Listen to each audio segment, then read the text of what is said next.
Good afternoon everyone, my name's Beena. This lovely hunk of metal here is Walter. Welcome to the channel. You join me today as I'm off to the Ashridge Estate, which is a big kind of country estate that's in the middle of a load of forestry. Middle of a forest would have been a better way of saying that, wouldn't it? Just thought I'd have a little spin out there. The weather this week has been really hot.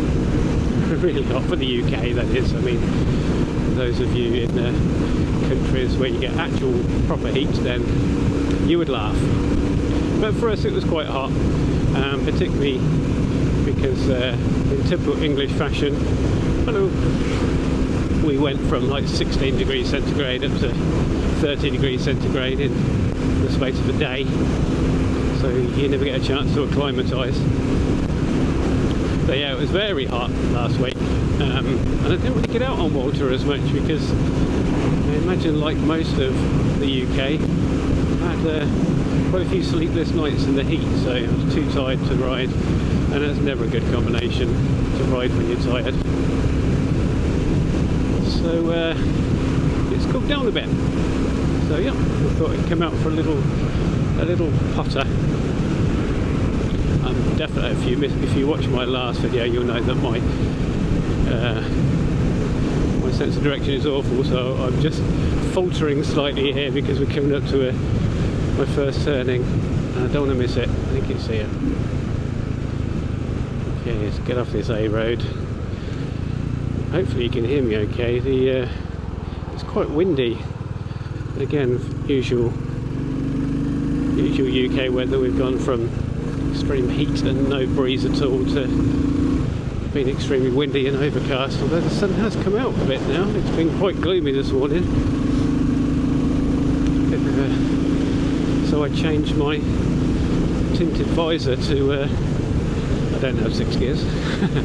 I changed my tinted visor back to my clear one, and now the sun's come out. But hey ho, never mind. We'll survive. So this is a route I don't actually come out this way very often. I do tend to go in a kind of easterly direction. I'm heading out a little bit west this time. Southwest. The reason I don't usually go this way is because I tend to go out on rides lunchtime-ish, because I have I'm lucky enough to work from home, so I can go out at lunchtimes for a nice hour ride.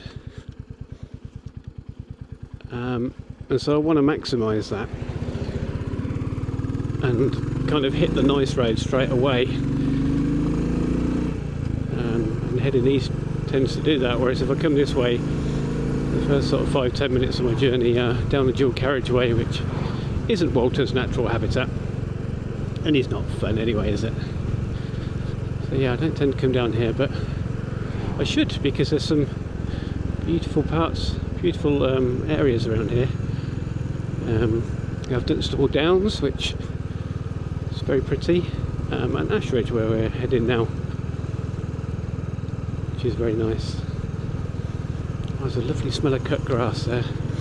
That's one of the great things about motorcycling that I guess a lot of people don't really appreciate, that when you're sat in a car with your windows up all the while and your air conditioning on, you're kind of coddled and away from the world. Gosh, is that the cut grass that I can smell from here? That was miles away. Well, not literally miles away, but you know what I mean. Yeah, you're quite... Going down this one or this one? I think this one. You're quite insulated from the world in a car, so you don't get to appreciate all of the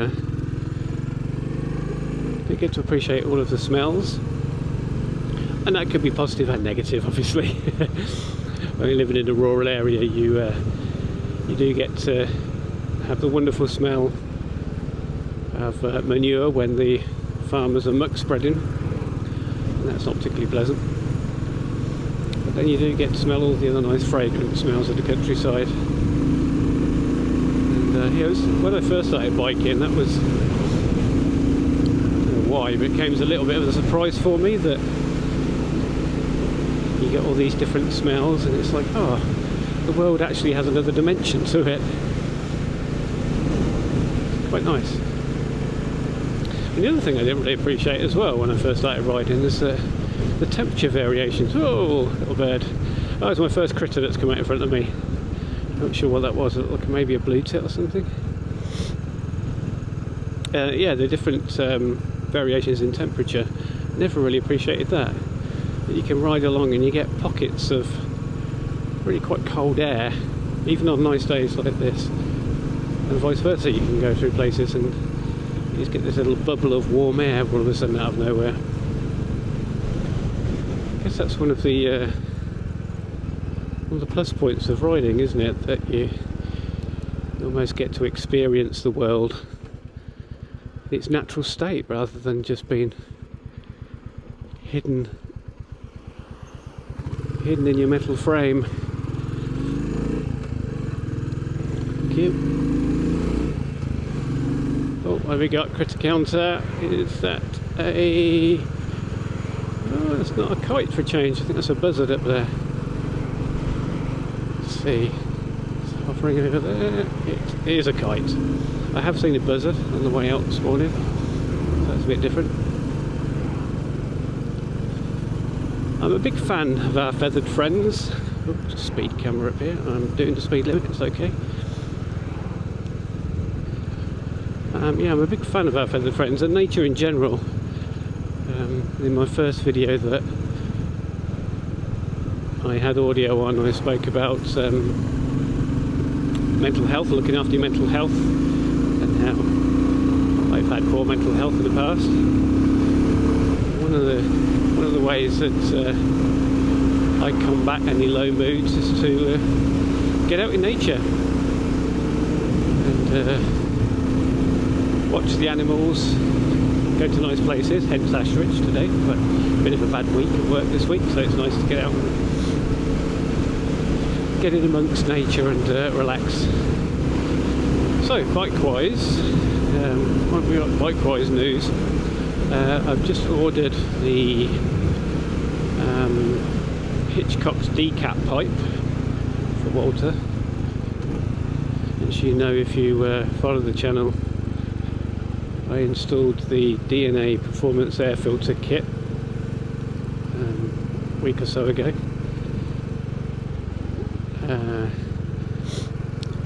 And my plan was always to add the decap pipe as well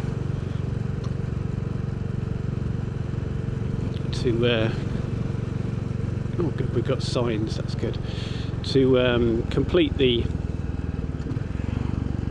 free-flowing modifications to the bike. And yeah, so I bought that and hopefully I'll get to install that next week. Let's concentrate on this roundabout.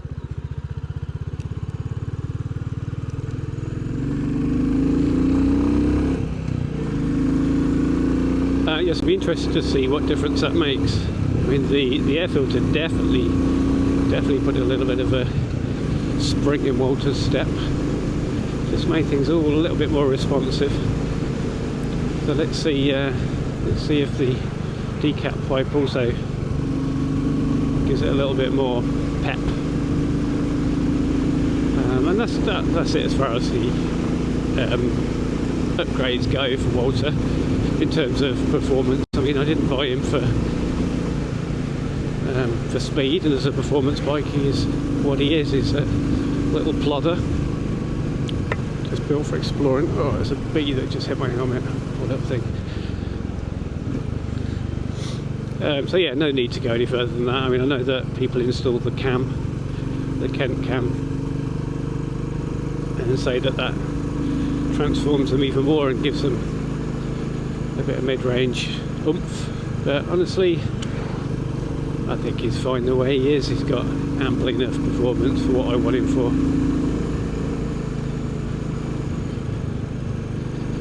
I have been thinking recently in the winter of adding a 411 Himalayan. It's my collection. It's to a collection. Yeah.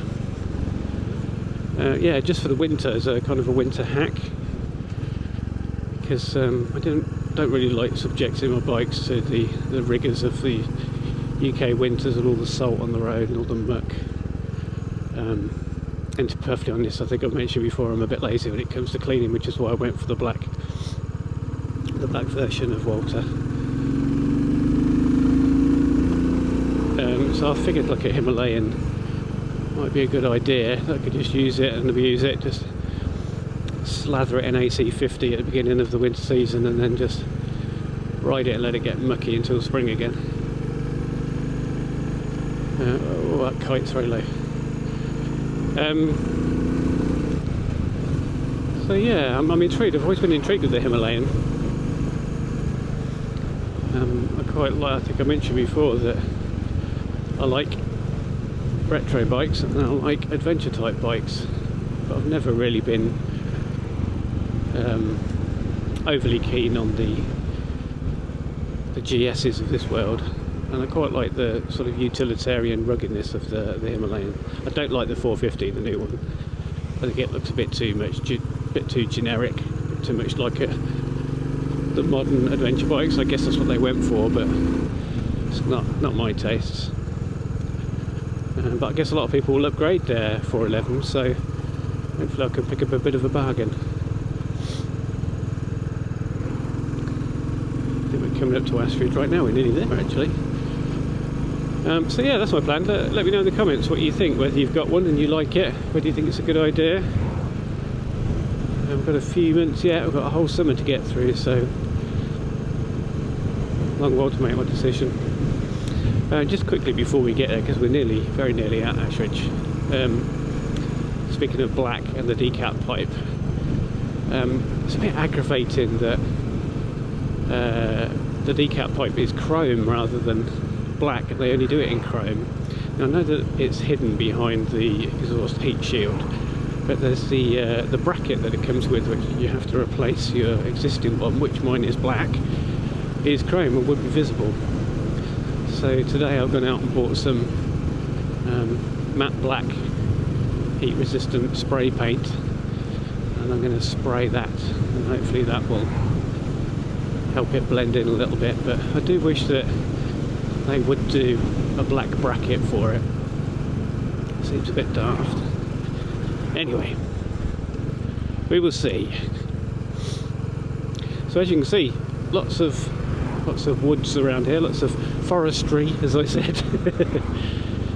And we're about to turn up into the Ashridge Estate, and there's like a kind of monument thing at the top, which you'll be able to see. And then we'll stop and have a little bit of a wander around, and then head back home to watch the Formula 1 sprint race qualifying, because I'm a big fan of Formula 1, have been for decades. And this weekend is the Austrian Grand Prix, and it looks set to be quite interesting, because weather-wise it's going to be possibly wet, possibly wet, rainy. And the pack seems to have all bunched up a little bit in terms of performance. It's not just going to be a runaway success for Max Verstappen. Anyway, yeah, I'm sure you're all tuning out now if you're not Formula 1 fans, so I'll shut up and let's head to the car park.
just park it here.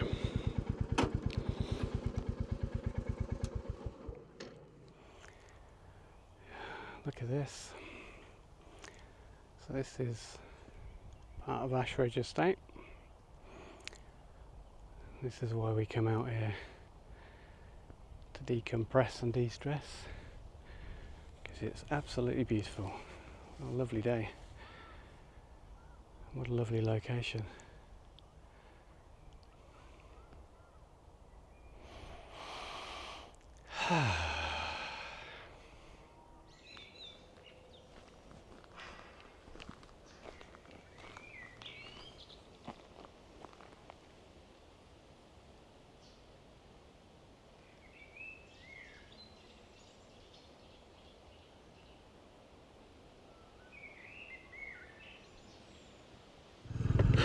Okay, that was a nice little pot around. Let's head home.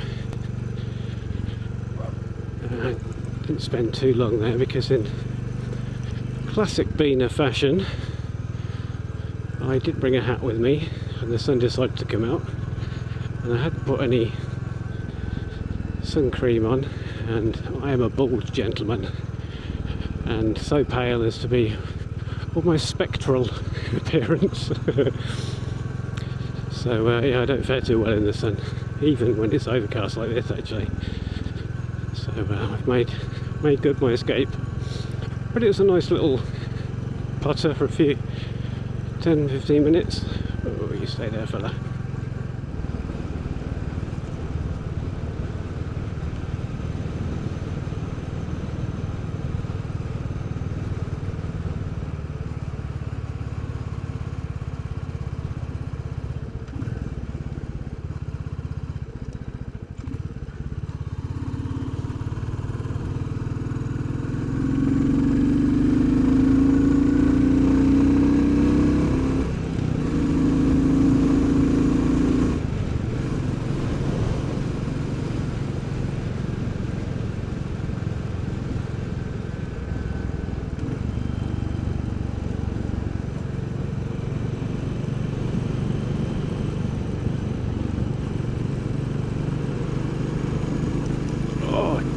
Jesus, that was a big old dip in the road there where a drain was.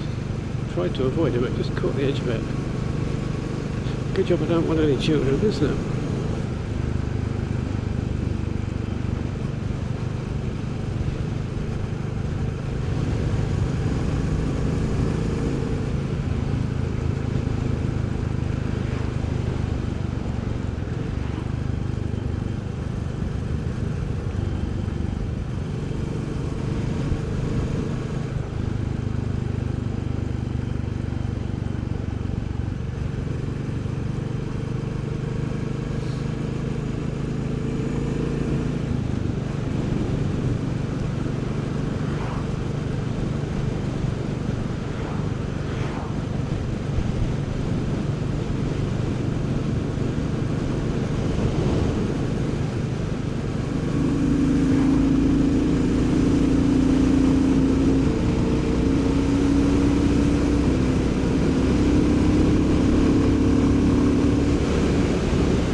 I have to say, I mean, I'm not itchy boots by any stretch of the imagination. With my 81 subscribers, I think, was my last count this morning. And I'm not really doing this to make money or to get subscribers. I'm just doing it for my own gratification, just to document my rides, give me something to do, push me out my comfort zone. But just those few subscribers, just those 80 odd subscribers, it brings me lots of joy. That sounds a bit weird. Oh, thought he wasn't paying attention. But yeah, it's really nice to know that there are 80 odd people out there who have liked my videos enough to want to stick around and see more. So thank you very much, everyone who does subscribe. It's It's really sweet and it's made my day. I did say to my wife, you know, I'm not chasing subscribers, but my goal is to get 100. And when I get 100, I'll feel like it's mission accomplished and I'll be pleased.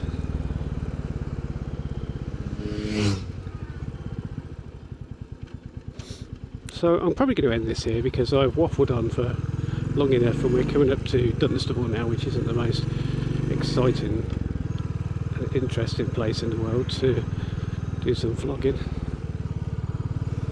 So just say thank you very much everyone for joining me this week. I hope you found it slightly interesting in some parts. I'll be back next week where maybe I'll think of a topic to cover whilst I have a bit of a ramble. In the meantime, I hope you're having a great day wherever you are. Hope you're getting out and enjoying the weather. Ride safe, keep the shiny side up. I'll see you again next time. Bye then.